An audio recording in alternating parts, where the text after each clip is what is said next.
Next up is Adventure Bound. Today's Adventure Bound will start with a hike around Chimney Bluffs near Sodus Bay, New York.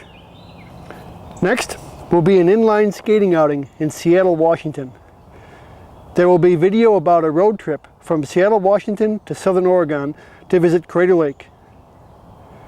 Later in the show, we will visit the southern part of Washington State to climb Mount St. Helens. Stay tuned for Adventure Bound.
Welcome to Adventure Bound.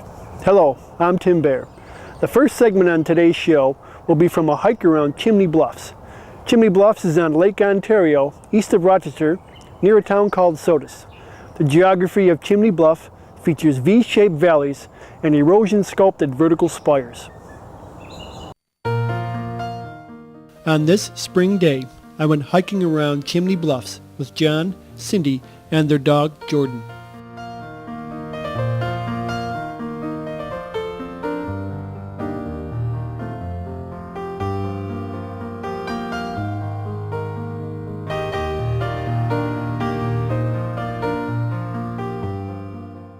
Care must be taken while walking along the sometimes dangerous ridge path.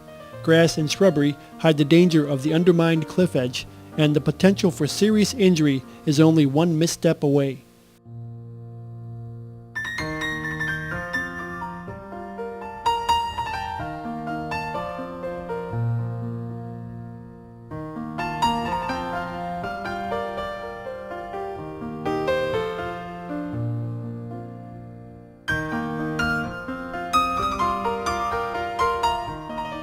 Some of the formations in the half-mile wide area rise more than 150 feet above the Lake Ontario shoreline.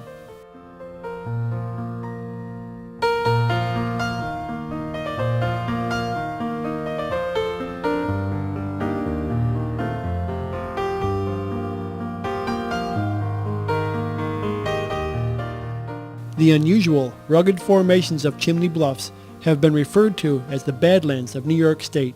The area has odd formations including chimneys, pointed spires, and knife-edge ridges. It is one of the scenic highlights of the entire Northeast.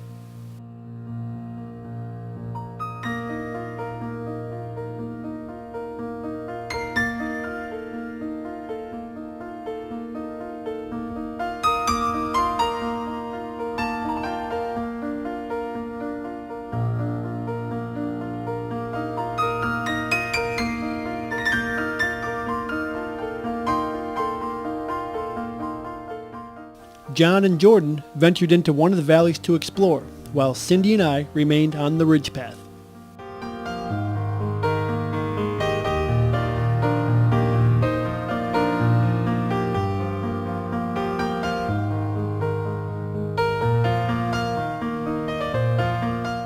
The tops of some of the ridges resemble knife edges and are less than 2 inches in width.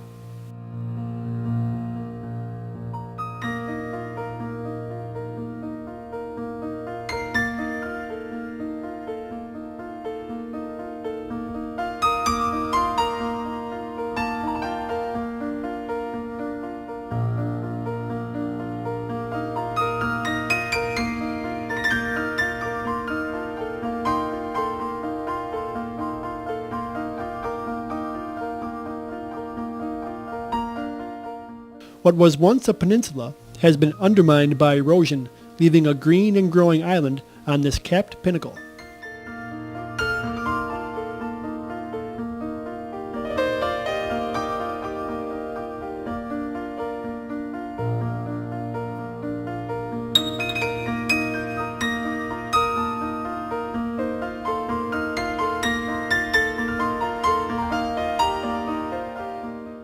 Located on the east side of Sodus Bay, Chimney Bluffs is one of the remnants of Ice Age glaciers.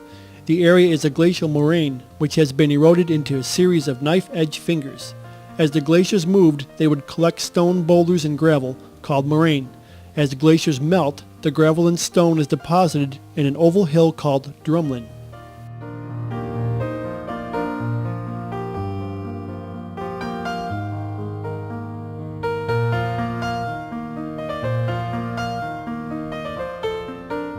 When the glaciers melted some 10,000 years ago, the lake waters rose to meet the glacial drumlin. Erosion from storm-driven lake water, wind and rain transformed the drumlin into the unusual formations.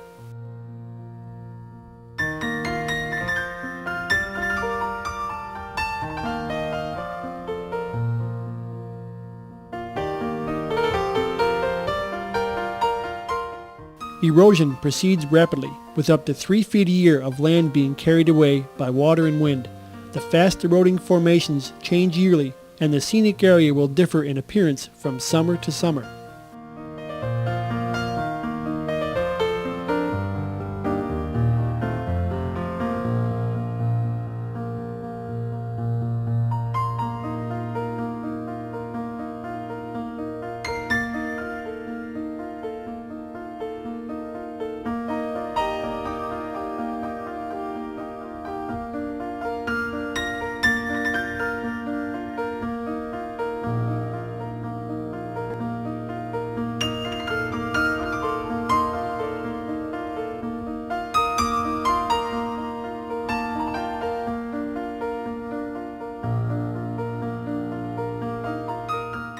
Dead trees slide inexorably down the face to become driftwood on the beach below. After a season of storms, the beach shows a series of ridged berms thrown up on the shore by the waves. The sorting of stones by size is very pronounced, and you may sometimes see several parallel berms of similar sized cobbles running along the beach.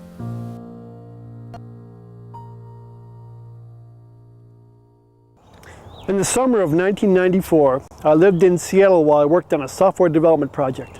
I would work during the week, and on each weekend I would blast off to some Northwest adventure. I convinced a number of folks to come out and visit me while I was in Seattle. One week my friend Steve Smiley came out to visit. The following video is when Steve and I went skating on a path alongside the Puget Sound.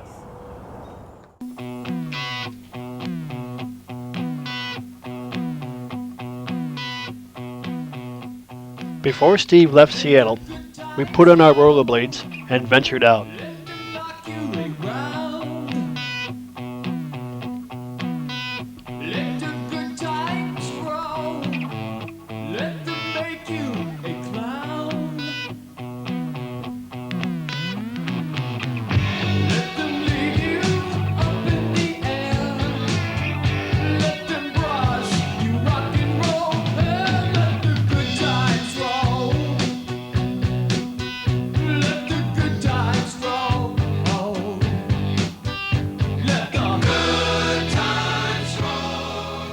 The best way to deal with the hill on rollerblades is to traverse it, turn sharply 180 degrees, and traverse back. In this manner, it is easy to control your speed.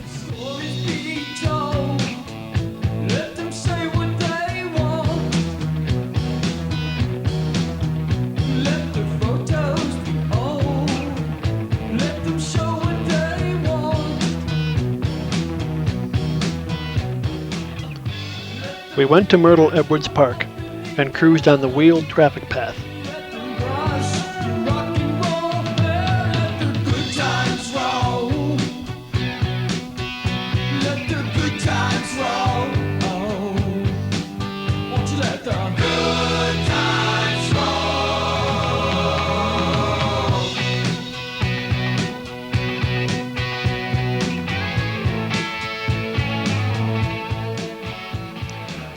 Unfortunately, our rollerblade outing got rained on, but after all, we were in Seattle, so it was hardly unexpected.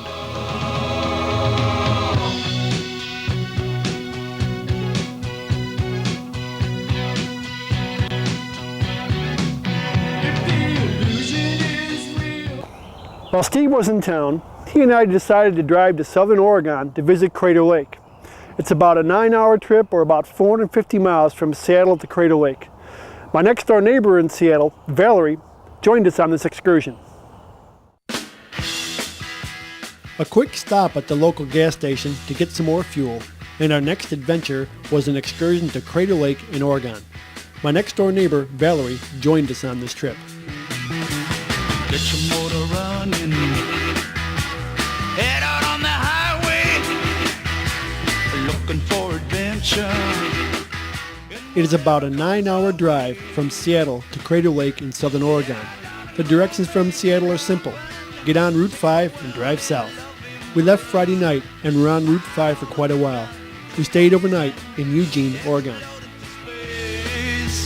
I like smoking lightning, heavy metal thunder, racing with the wind, and the feeling that I'm under.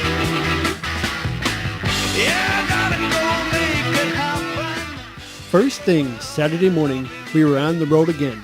All of your guns at once and exploding for space like a true nature's child. We were born to be wild. We can climb so high. I never wanna die. At Roseburg, in Oregon, we finally turned off Route 5 and onto Route 138 West. Born to be wild.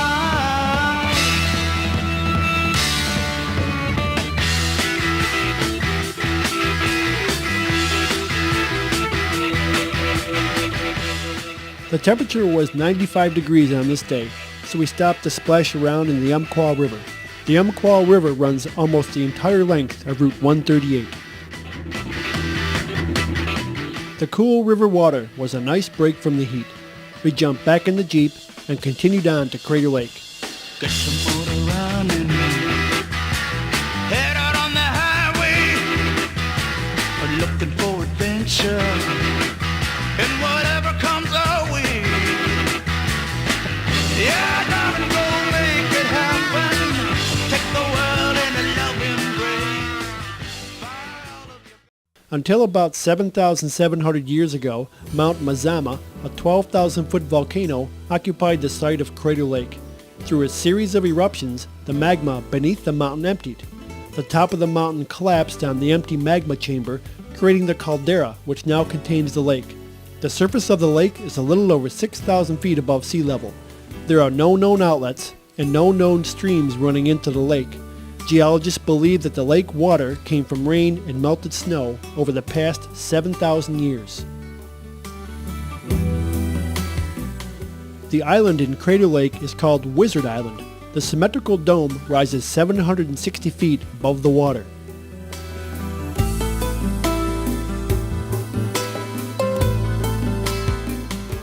Crater Lake is noted for its brilliant blue water. The lake is 6 miles long, 4.5 miles wide. It is the deepest lake in the United States with a depth of 1,932 feet.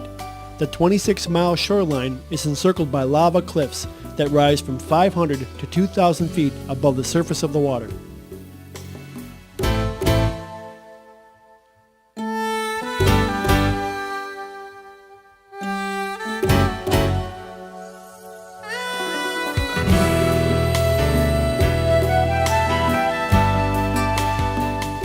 The Cleetwood Trail is a winding trail 1 mile in length that leads to the water's edge.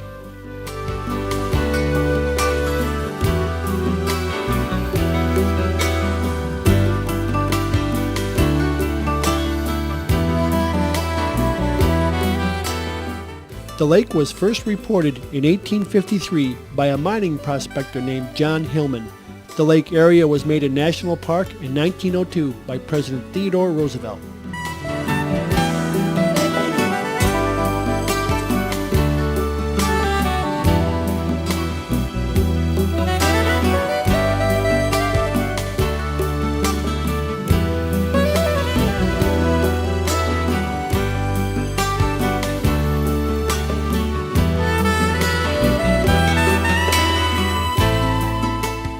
Because the clear lake is so deep, the water never gets very warm.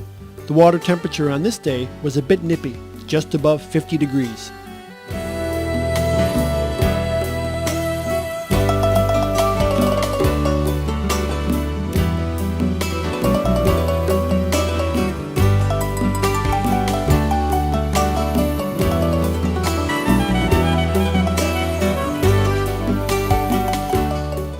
Off of Route I-5 at exit 76 is the town of Wolf Creek.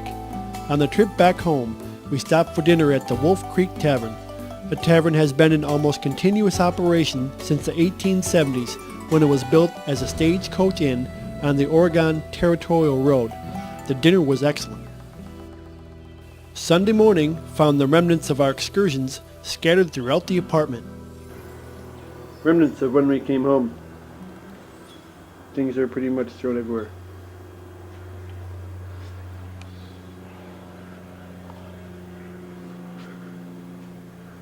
Here's Steve keeping an incredibly tidy house as usual, pretty much like he does for all the ski trips we go on. And look, he even came over to my side and made a mess. It's neat. I staked everything up. Is that true? Give me a ration. Everything's neat except where I took my clothes off when I got home. He even tore the sheets off his bed. The low life, look at this. Toss and turn a little bit.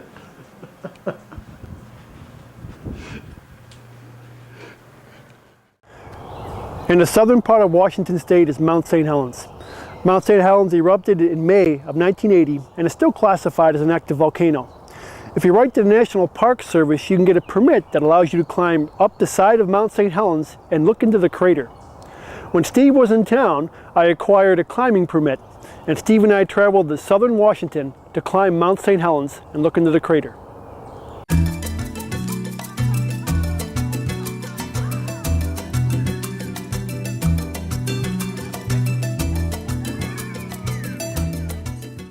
My friend, Steve Smiley, came to visit me in Seattle.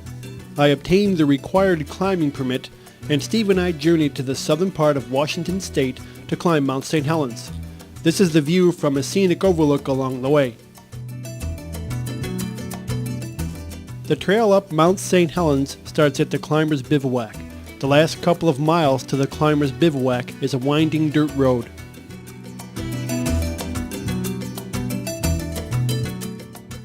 Our equipment included food, 2 liters of water, sunscreen, map, compass, and rain gear.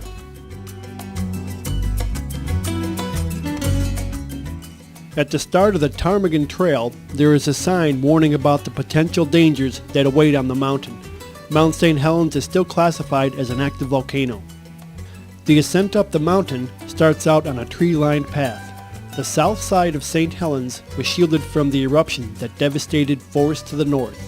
Before May 18, 1980, the area around Mount St. Helens was a popular vacation spot. The symmetrical snow-covered slopes of Mount St. Helens provided a scenic backdrop for the area. On the path, suddenly, the forest stops, and there is a close-up view of the power that is unleashed by a volcanic eruption. A huge pile of rocks lies as evidence of previous volcanic activity. Mount Hood can be seen from the Ptarmigan Trail, the path that leads to the top of St. Helens.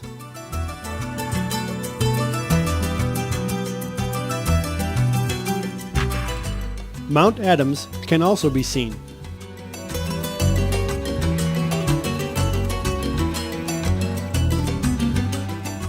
The wooded trail comes to an end as we reach the 4,800-foot elevation point.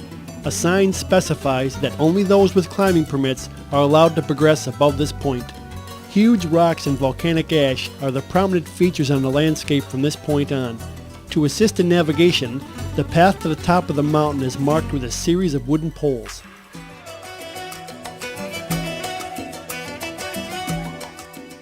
Mount Adams is visible throughout the whole climb up the southern face of St. Helens.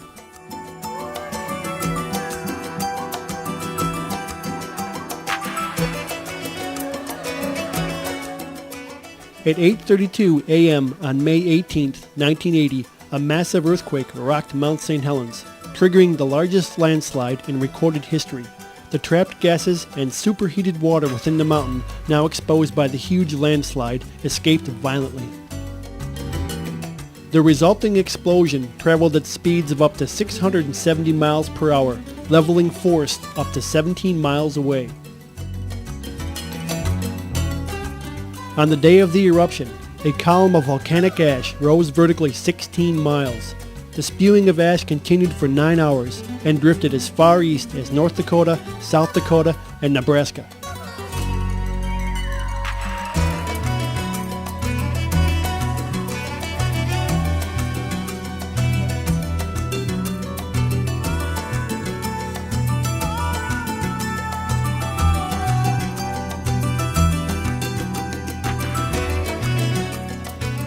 The last leg of the climb is over volcanic ash and pumice.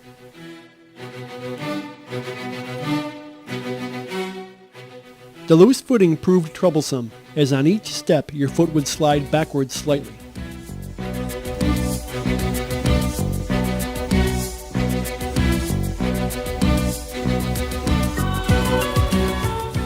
The immense size of the explosion really sets in when you look over the rim into the volcanic crater.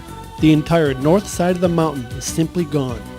Within moments, on May 18, 1980, Mount St. Helens dropped from Washington State's fifth highest peak at 9,677 feet to the state's 13th highest peak at 8,365 feet.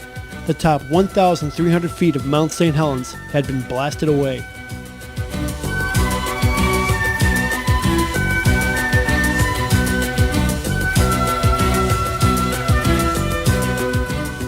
The volcanic dome inside the crater was still smoldering 14 years after the 1980 eruption. The remnant of Spirit Lake is visible in front of Mount Rainier.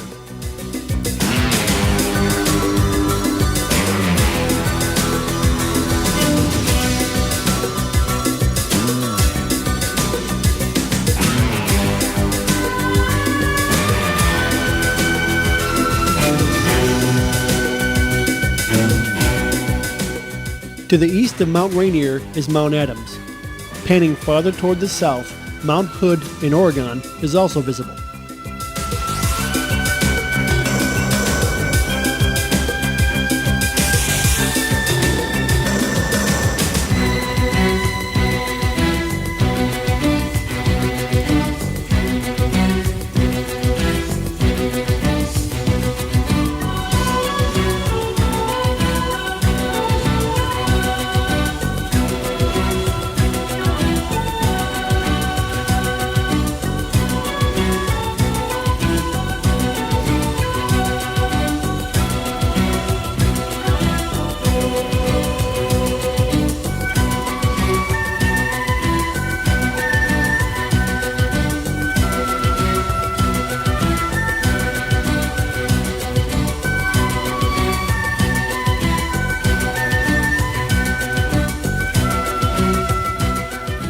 This is the view to the parking lot at Climber's Bivouac. Our ascent had taken just over 4 hours. In that 4 hours, we had covered a distance of 5 miles and an elevation change of over 4,000 vertical feet.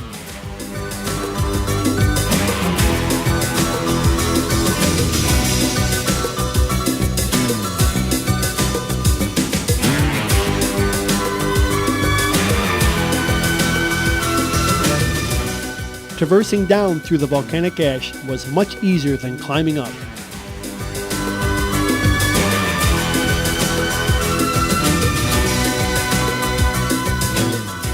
This snowfield was steep enough to allow for sliding in boots.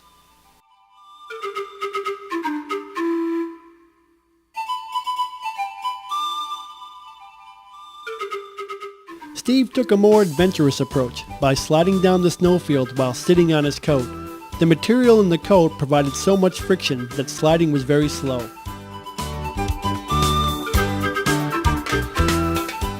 Now it was my turn to try sliding on my shoes down the snowfield.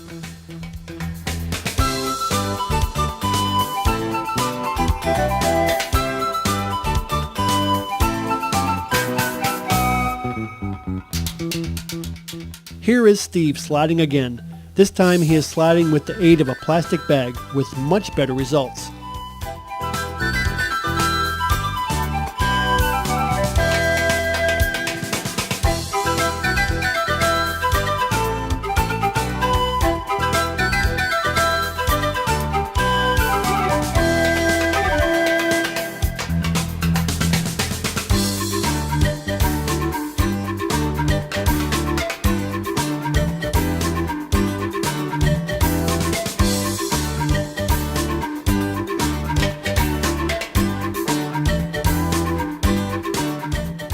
On the trip down, we once again traveled through the plantless scenery. The best description I could come up with was that it was like walking through a moonscape. I put gaiters on my legs to keep the ash and pumice out of my shoes.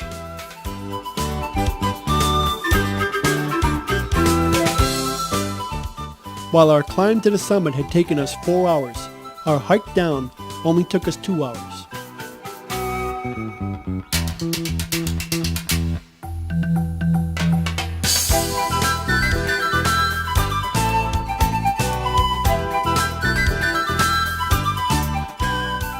One last look back at the mountain and the path that we had covered. Then we put our gear in the car and headed back to Seattle.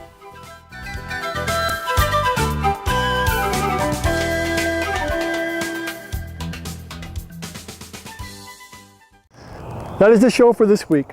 Thank you for watching Adventure Bound. I'm Tim Bear. Good day.